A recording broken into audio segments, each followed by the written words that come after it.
They made us forget Earth, buried it in lies and silence. But something beneath the ash remembered, and now it's waking up. I don't remember Earth. Not the real one. Not the one with salt air, rusted trains, bonfires on beaches, or the low hum of a world still breathing. The Earth I know was handed to me through sterilized archives and censored sleep learning sessions, a hollow simulation designed by the Erasure Protocol. They made Earth forget. But our bones, they remembered. I was born in Habitat Arc 7, a deep-orbit cryo-civilization, circling the ghost shell of what used to be our home. We called it Blue Echo, not Earth, because that's all it ever was to us. An echo, a haunted outline behind reinforced glass, veiled in AI fog and quarantine edicts, marked restricted since before I was born. We were told the usual stories. Earth collapsed under its own weight. Climate collapse, political ruin, biowarfare, the usual cocktail. They told us Earth chose to forget. But that was a lie. And it started unraveling the day a corpse fell from orbit, not a human one. Something older. It happened during my assigned watch rotation over the Grey Belt, a junkyard of satellites, station wreckage, and forgotten ships that had orbited Blue Echo for generations. I was a tech-grade monitor, level D, stationed aboard the orbital scavenger mourner's creed. We weren't warriors or scholars, just scrappers. My job was simple. Scan, tag, and relay anything valuable. Avoid military debris. Stay off the forbidden channels. Don't engage the dissonant frequencies. The corpse came in cold. We found it embedded inside an escape pod drifting between two dead cargo haulers. No beacons, no ID, just a sealed casket, carbon fiber, scratched by micrometeors and scorched from atmospheric friction. The moment we cracked it open, the lights on Mourner's Creed flickered. I felt something shift, like gravity had forgotten which way was down. Inside was a creature that looked like it had been human once. Mostly, the bones were familiar. The skull was nearly ours. But its flesh was infused with latticework metal, grown into the bone like roots in stone. Ancient armor plating was fused to its spine. A relic blade was embedded in its arm like a grown-in prosthetic, and tattooed across its ribs, deep ritual etching into the bone, were the words, "We remember Earth." That wasn't protocol. That wasn't myth.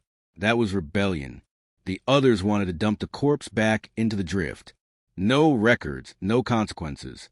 But I couldn't, because when I looked into the empty sockets of that warrior's skull, I saw something I hadn't felt in my entire life. Recognition. We smuggled the body into the lower decks, wrapped in polymer and silence. Only 4 of us knew. The rest of the crew were told it was a sensor ghost. Standard cover story. It worked, at least for a while. I took bone scrapings for analysis.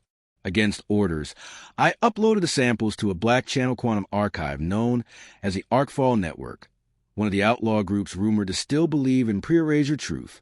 I didn't expect a reply. But within 12 hours, a voice whispered through my neural uplink. The Bone Knights are real. You found one. Don't trust command. Don't trust orbit. Prepare to descend. That was the moment I crossed the line. The moment I chose memory over safety. Truth over silence.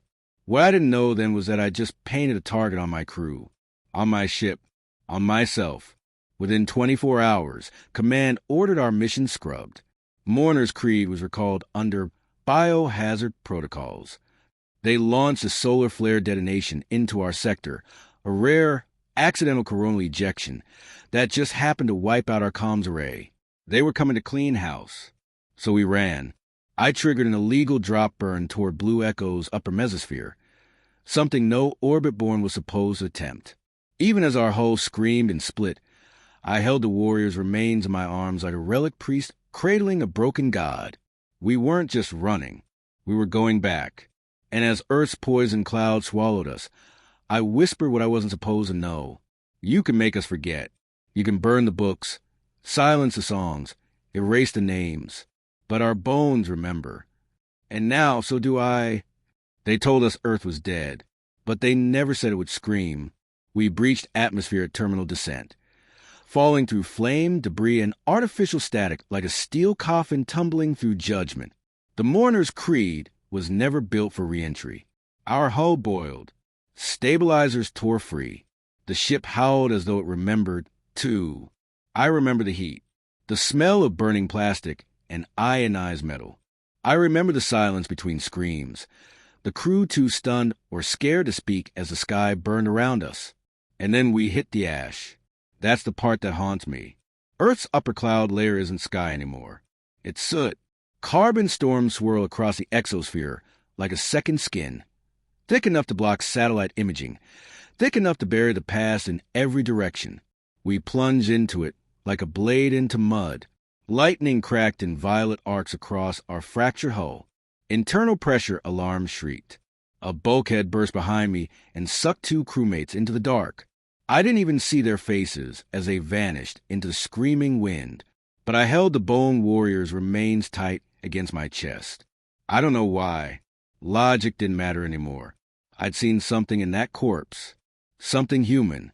Something we weren't supposed to remember.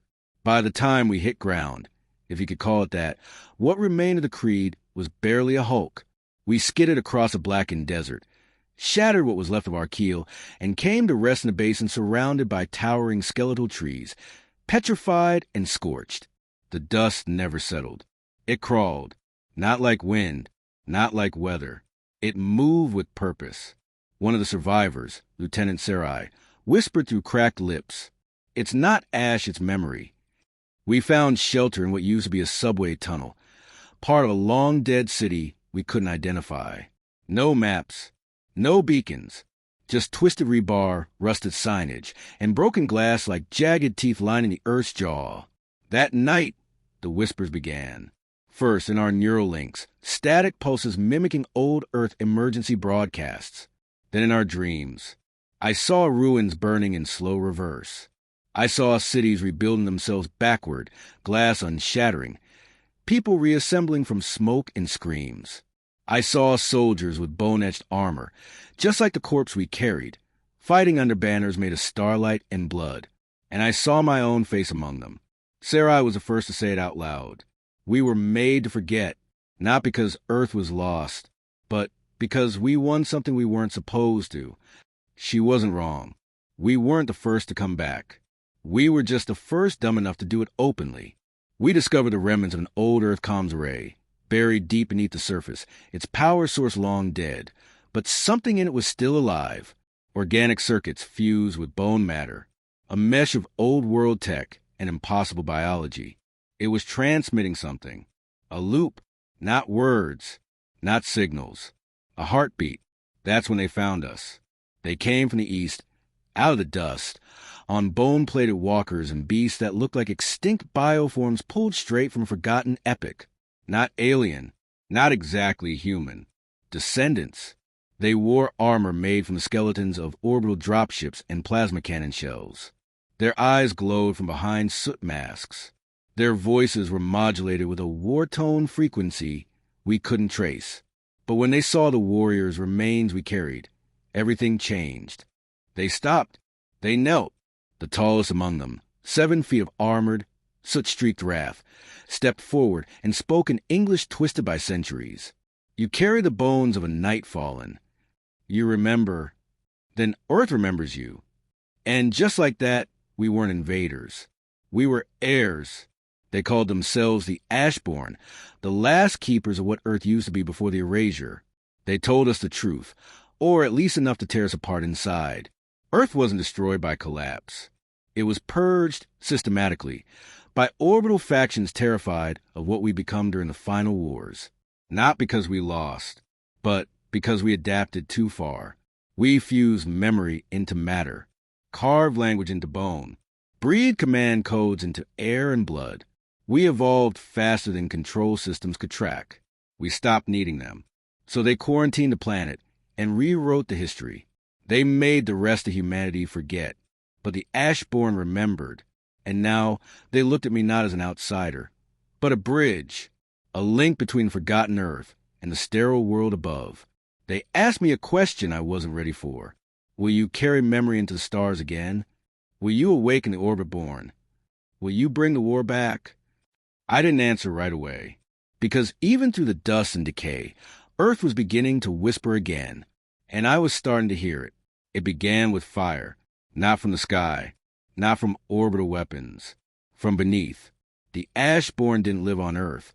They lived within it, deep under the scorched crust, where ancient subway systems wore shelters and underground megacities have been swallowed by time and soot. They carved out something more than survival. They forged a culture from fragments, from memory, from bones. Everything they built was infused with remembrance. Their language was etched into steel and marrow. Their homes grown from fungal concrete, laced with neural sap from the living roots of Earth's last forests. Their children wore fragments of the past like armor, bent dog tags, melted circuit boards, wristwatches fossilized into ash. When they spoke, the world itself responded. Literally, I witnessed it first in a ruin they called Sorani's Mouth, a collapsed power grid built atop what remained a buried orbital cannon. The Ashborn elders brought me there after the warriors' bones we carried were ritually cleaned, honored, and sealed in a stone reliquary. They wanted me to listen. They led me into the center of the chamber and asked me to place my hand on a cracked slab of old-world concrete. Beneath it, they said, was a remnant core, a conduit to the stored grief of 10 billion dead.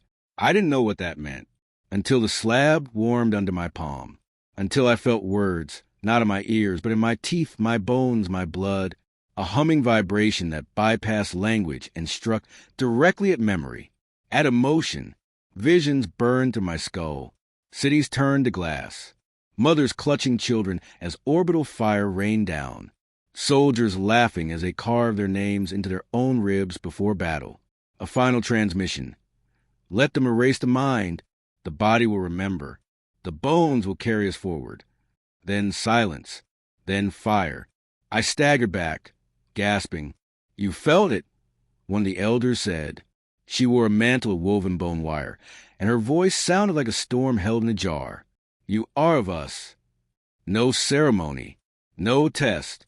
Just truth. I wasn't born on Earth. I had never seen a tree or rain or the sun without filters. But Earth had just spoken to me in a language older than words. And I had answered. The Ashborn had a plan. They were done hiding. For generations, they prepared for the day when one of the Orbit-born would descend with memory still intact. Not pure memory. No, that was impossible under the erasure protocols. But a resonance. A flicker. I was that flicker. I learned quickly that they didn't see Earth's fall as a tragedy.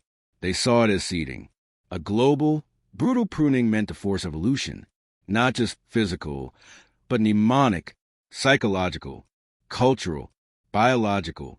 Where orbital colonies built their civilizations on forgetfulness, sterility, and control, the Ashborn rooted theirs in trauma remembered, weaponized, and passed on. They believed memory was more powerful than any starship, and they were ready to share it. Their weapon wasn't a gun or a fleet. It was something they called the Ember Code, a virus of memory encoded into particles of ash and breath. Not a disease, not even data, something deeper, a kind of emotive contagion. One inhalation, and the mind would unlock visions of old Earth, the truth seared into the nervous system like wildfire across dry grass. There'd be no hiding from it, no walling it off. It would burn away the erasure, one breath at a time. They tested it on me, with my consent. Mostly, they lit a ceremonial pyre of old-world relics. Shattered satellites, bones of fallen warriors, pages of books half-burned and reprinted from memory.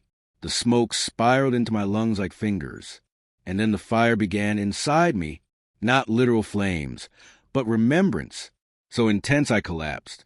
I saw myself on Earth before I was ever born, felt memories that weren't mine, felt grief, rage, and defiance passed down through generations of silenced voices. I screamed, and when it was over, I knew everything. What was done, what was taken, what was coming. The Ember Code worked, and now they want to send it back into orbit, not through weapons or warships. Those would be intercepted, tracked, vaporized. No, they wanted me to carry it. I was orbit-born. I had the biometric tags, the clearance. I could walk among the clean corridors of the orbital sanctuaries without suspicion, until I exhaled the truth into the purified air systems. One breath in each corridor, one whisper in every mind, and their walls would crumble. But I was still just one person. I wasn't a soldier. I wasn't a leader. Just a scrapper who touched the wrong corpse. I asked the elder, "Why me?" She looked at me with eyes like cinders and said, "Because our bones chose you. Because they remember the sky." And in that moment, I realized something terrifying. They weren't giving me a mission. They were giving me a legacy. I didn't return to orbit in a ship. I returned as smoke. The Ashborn had systems older than satellites, tunnels and towers buried in forgotten megastructures beneath Earth's crust. We climbed through rusted veins of planets' buried history. Missile silos repurposed into launch chambers, magnetic rails built for long-dead monorails, cryo shafts laced with biometal that still pulsed when touched. At the heart of it was a sky pillar, what they call the spine of Earth, a vertical construct that reached from subterranean depths all the way to the lower thermosphere. Forgotten by orbital command, hidden beneath the noise of static storms and dead satellites. And it could launch me like a whisper through the cracks of the sky. Not in a shuttle.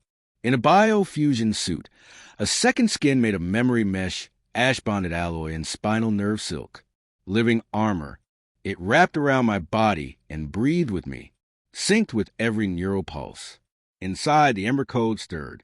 It wasn't just data. It had weight, heat, hunger. It pulsed against my ribs like a second heartbeat, waiting to be exhaled into the lungs of the unknowing. The moment I stepped into the launch chamber, I hesitated. Not from fear of death. That part had already passed. I feared what I'd become. The Ember Code had changed me. I could feel it, coiled in my synapses, sharpening my senses, making every detail impossibly vivid. The wind had flavor. The metal tasted like grief. I didn't just see the world now. I remembered it, piece by piece, even the parts one never lived. I was no longer orbit-born. I was Earth's voice. And Earth does not whisper. It burns. I launch at midnight, not for stealth, not for strategy, but because Earth wanted the stars to remember what they'd tried to forget. The sky split as I ascended. The suit's thrusters pulsed in rhythmic bursts, each time with my breath. I punched through ash clouds, lightning sheaths in the orbital kill zone, where autocannons once vaporized anything unauthorized. They fired at me, but their systems hesitated, just long enough, because I wasn't on any kill list. I belonged to them, one of their own, a prodigal ember returning home. I breached orbital space and entered the Sanctum Ring, the crown jewel of humanity's sterilized legacy, a place I'd once believed was the pinnacle of civilization. Now I saw it for what it was, a mausoleum with airlocks, clean walls, blank stairs, filtered air, and mind scrubbed of memory. I walked among them unnoticed, my suit retracted into a civilian shell, mimicking the fatigues I used to wear. My retinal ID still pinged as level detect monitor. My face didn't raise alarms, but my breath did. I stepped into the central hub first, Unity Atrium, where thousands gathered beneath the artificial sun to celebrate another rotation day. I stood among them, quiet, observing. Then I exhaled. The Ember Code moved faster than speech. It spread through air ducts, through shared oxygen, through every exchange of breath. People blinked, twitched, paused mid-laughter.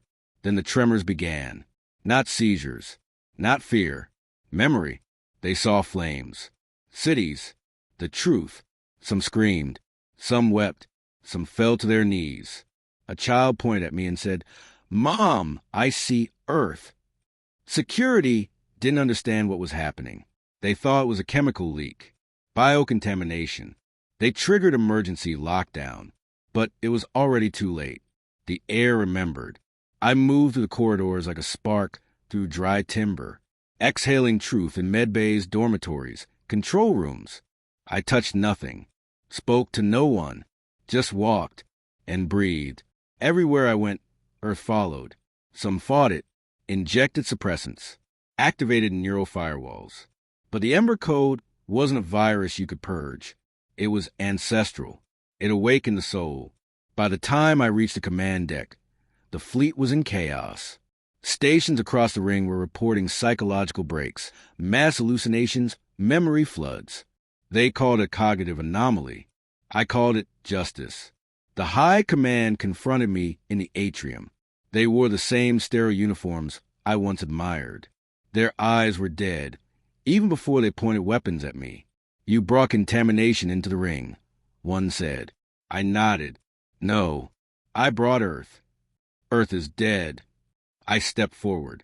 "No, you buried it, but it learned how to breathe underground." They hesitated, because deep down, their bones had started to remember too. I didn't run. The Ember Code had done its job. It was replicating, not just in lungs and air systems, but in dreams, in nightmares, in muscle memory. Security opened fire, but I was already gone. Not dead, just dispersed. The suit flared. The code surged. I vanished in a plume of fire and carbon mist, a failsafe encoded in ashborn design, what they called a second flame. One moment, I stood on metal floor. The next, I was back in Earth's gravity well, falling like ash. They thought I failed. But memory doesn't die with the messenger. It lives on in the breath of those who inhaled it, in the cracks forming across the sterilized walls, in the dreams that would never again be silent. They made Earth forget, but I made orbit remember. They said I died in the fire, that my body was incinerated, atomized by plasma defense protocols, that the contamination event was contained. They held funerals in orbit, said prayers over empty suits, scrubbed my name from the civilian records. But I wasn't dead. I had returned to the ash. The ashborn pulled me from the crater, like a phoenix from its own grave, burned unconscious but alive, barely. They carried me beneath the earth again, into chambers deeper than before, the hollow of names, where only the oldest among them were allowed to walk. It was here, among the blackened statues and walls carved with the lineage of the fallen, that they did something I never expected. They gave me a name, not a designation, not an ID number, a true name, Kaorem. It meant he who returns bearing flame. I didn't feel like a savior. My muscles ached. My lungs still flared from the Ember Code's backlash. I had lost people. I had lost pieces of myself. But the Ashborn didn't worship victory. They honored memory. And memory had returned to orbit. News filtered down through back channels and cracked data streams. Things were changing up there. Whispers in the outer sanctuaries. Sleepwalkers mumbling about forests they had never seen. Soldiers waking from night terrors screaming about black sand and red skies. Children painting cities that hadn't existed for centuries. They called it the Ember Sickness. But they didn't understand what it was. It wasn't an illness. It was an awakening. The orbital regimes tried to stop it. They doubled down on memory suppressants, enforced mandatory sedation cycles, destroyed infected sections of data, launched purges against suspected Ember carriers, labeled Earth as a biohazard. And yet, the dreams kept spreading, because memory is not digital, it's biological, and Earth had infected the bloodstream of the species that tried to bury it. The Ashborn began to mobilize, not for war, for return. They called for every hidden cell across the globe, sleeping kin in the ice field of the north, root-bonded tribes beneath the former equator, seed dwellers riding algae-grown vessels along the flooded coasts, Ashborn who had lived in hiding for generations, guarding fragments of humanity's true legacy. We lit signal pyres, broadcast encoded songs in the harmonic frequencies of our ancestors. We carved glyphs into bones of the earth and waited for the sky to answer. And it did. One by one, orbit-born defectors began to fall from the sky. Engineers, soldiers, scientists, pilots, some in suits, some in escape pods, some with nothing but skin and memory. They called themselves Emberbound. They were the first in centuries to descend not as conquerors, but as kin. I met the first of them face to face beneath the ruins of old Jakarta. Her name was Lane, a former orbital systems technician, born sterile, trained to be forgetful. But the Ember Code had cracked her mind open like sunlight through stained glass. She told me she saw a jungle in her sleep, that she woke with vines wrapped around her wrists, that she heard the names of the dead whispering through the static of her personal AI. She wasn't afraid. She was home. Together, we began building something new, not a rebellion, a recollection. The Emberbound merged with the Ashborn, sharing knowledge, tech, ritual, and purpose. Together, they forged a new kind of language, part circuitry, part chant, part breath. A living code, one that couldn't be deleted, only felt. And with it, we began to rebuild what was lost. Not the cities, not the monuments, the truth.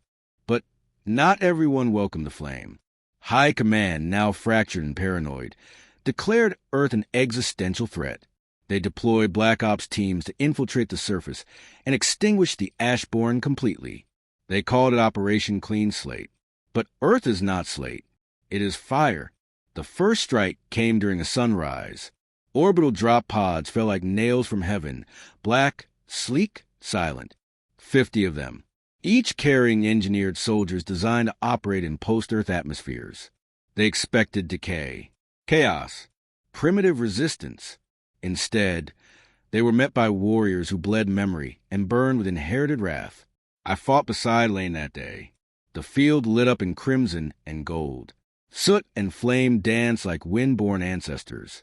The Emberbound sang as they fought, not for glory, but remembrance. And I realized something mid-battle. We weren't the spark anymore. We were the wildfire. By nightfall, only one drop pod remained intact. Inside it was a single surviving officer. Terrified, confused, I approached him unarmed. He looked up at me, young, orbital-born, indoctrinated, and whispered, "Why are you doing this? You were one of us." I crouched beside him, pressed a thumb against his trembling forehead, and said, "I still am. I just remember who us really is." Then I exhaled. He didn't scream. He wept. The war hadn't begun, but its shape was forming, not with lasers, not with bombs, but with breath and blood and the bones that remembered. There's a moment in every war when silence becomes louder than gunfire, when the enemy stops shouting orders, when the satellites stop broadcasting, when the skies above Earth hold their breath. That moment had come. High Command had stopped reacting, which meant they were planning, and we weren't ready. Not really. The Ashborn and Emberbound had grown in number. Each day, more orbit-born defected, drawn by dreams they couldn't ignore. We trained them, healed them, taught them to listen to the soil, not command. But we weren't building an army. We were building remembrance. Our weapons were forged from memory, literally. Spears tipped with the teeth of orbital wreckage. Armor coated with names of fallen cities. Battle chants composed from fragments of erased languages. The past was our steel, our shield, our trigger. But High Command had realized what we'd become, and they had stopped underestimating us. The first strike didn't come from space. It came from within. An Emberbound elder named Dolan, a former orbital medic, collapsed mid-prayer. His memories began bleeding out of him. Literally, neural ash leaked from his nose, ears, and eyes. We tried to stabilize him, but the damage was irreversible. He died whispering the same phrase over and over. They inverted the memory. They reversed the breath. It wasn't a fluke. It was a weapon. The orbitals had synthesized a counteragent, a reverse resonance virus, encoded to scramble Emberlink memories and overwrite the pathways the Ember Code had burned open. A memory disintegration agent. But it came at a cost.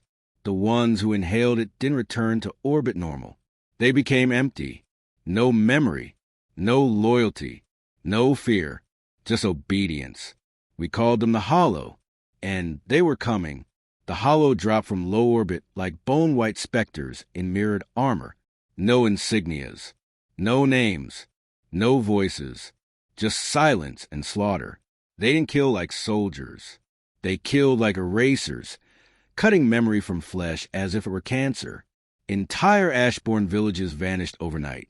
Not burned, wiped, as if they never existed. We tried to fight them like we fought before, with the Ember with inherited flame. It didn't work, because the Hollow couldn't remember fear. It nearly broke us. For everyone we lit with truth, 3 more fell to the silence. Our weapons didn't fail. They simply had nothing left to strike. They came for our sanctuaries, our singers, our children. So we changed tactics. Memory had once been our message. Now it will become our minefield. Lane and I led the first counterwave in the blackened ruin of Old Boston, a crater city rebuilt underground, powered by dream reactors and filled with archived grief. Our engineers had converted its neural tunnels into echo chambers, places where memories looped and deepened the longer you stayed. We lured a hollow strike team into the tunnels, and then we fed the memory. Not whispers this time, floods. We triggered echo reverberation, unleashed a concentrated pulse of raw, ancient suffering through the memory mesh, not to kill them, but to force them to feel. It worked. They screamed, clawed at their own heads, collapsed under the weight of a world they were never meant to remember. 3 died, 1 survived. And when he woke, he wasn't hollow anymore. He was human again. That changed everything. We didn't need to kill the hollow. We needed to reignite them. Word spread faster than orbital sensors could track. Ember-bound infiltrators began embedding memory pulses into hollow battle zones. Infected infrastructure. Encoded grief into the digital sky. They called it Project Requiem. Our battlefield wasn't just Earth anymore. It was consciousness itself. And we were winning. But victory never comes without a cost. High Command responded the only way they knew how, with finality. We intercepted a fragmented broadcast, half-corrupted, whispered through static. A voice, female, cold as vacuum. Initiate protocol, Solstice. Burn the root. Silence the spark. Earth ends now. They weren't coming to reclaim Earth. They were coming to erase it. A superweapon, hidden for centuries. Codenamed the Horizon Engine. Not a nuke. Not a bomb. A gravitational rewrite, designed to collapse Earth's memory field permanently. A quantum inversion burst that would turn every living mind within planetary radius into blank slate matter. Clean, sterile, obedient. Earth would become a monument to forgetting. And the worst part? They'd already launched it. I stood on the ridge of the Hollow's latest failed drop zone, watching the low orbit pulse with unnatural light. A halo of death forming. The Ashborn around me whispered no prayers. Only names. The names of those who'd come before. Lane turned to me and spoke, her voice calm. They burn the stars to make us forget. We'll burn the sky to make them remember. I nodded, and for the first time in generations, Earth didn't tremble. It roared. The Horizon Engine burned above us. A blooming sphere of sick light suspended in low orbit, turning slowly, like an executioner sharpening its blade. It wasn't just a weapon. It was intent made real, humanity's final act of self-erasure. They had failed to control us, failed to silence the Earth. So now, they would destroy the stage entirely. This wasn't about war anymore. It was about witness. And we refused to die forgotten. Lane and I stood on a shattered mountaintop. Once a peak, now a memory. Our armor cracked, our blood humming with ember resonance. Around us, thousands of Ashborn and Emberbound gathered.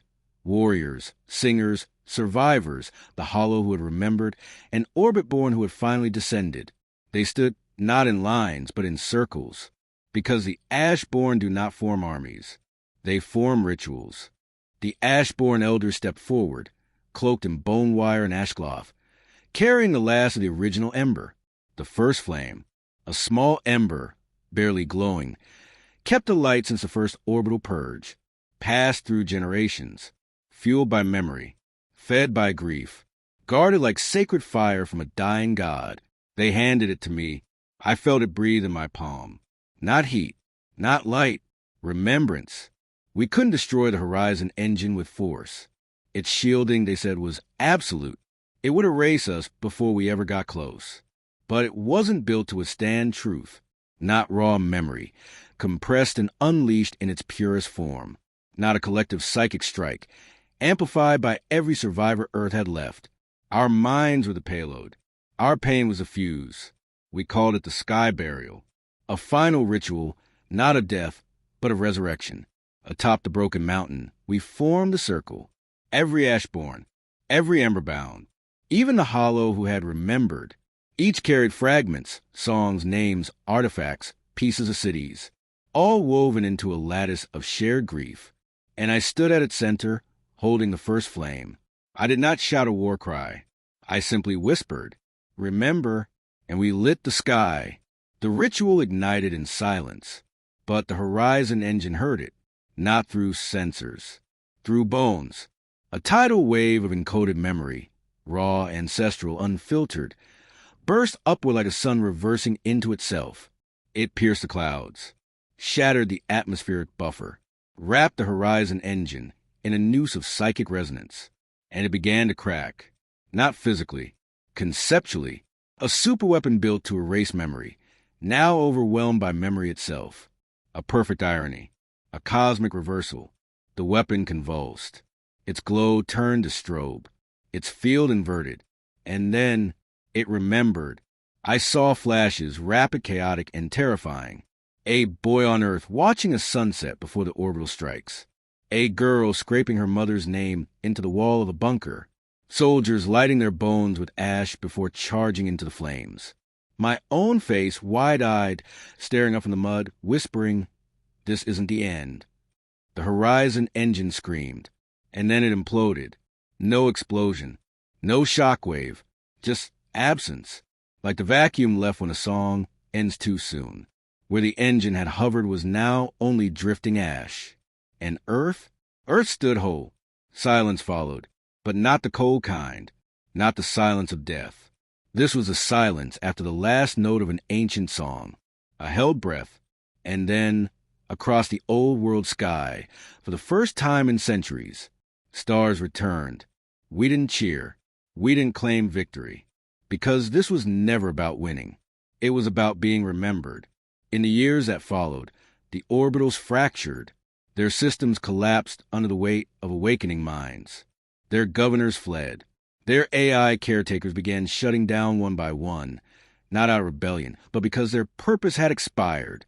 Earth became the center again, not of government, of memory. Pilgrims descended from above. Survivors rose from below. The Ashborn no longer hid. The Emberbound became our bridge. And the Hollow?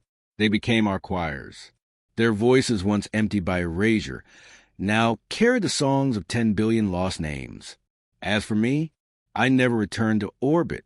I walk the ash fields now, sometimes with Lane, sometimes alone. And when the wind rises and the bones beneath my feet shift, I feel the pulse of memory still radiating outward. I was born without a homeland, born into silence, raised by forgetting. But now, when they speak of me in story or in flame, they do not call me a soldier. They call me what I truly am, Keorem, he who returned bearing flame. Not a destroyer, not a savior, a reminder. He was just a technician, but next time, he's ending the war. Coming soon. Stay tuned.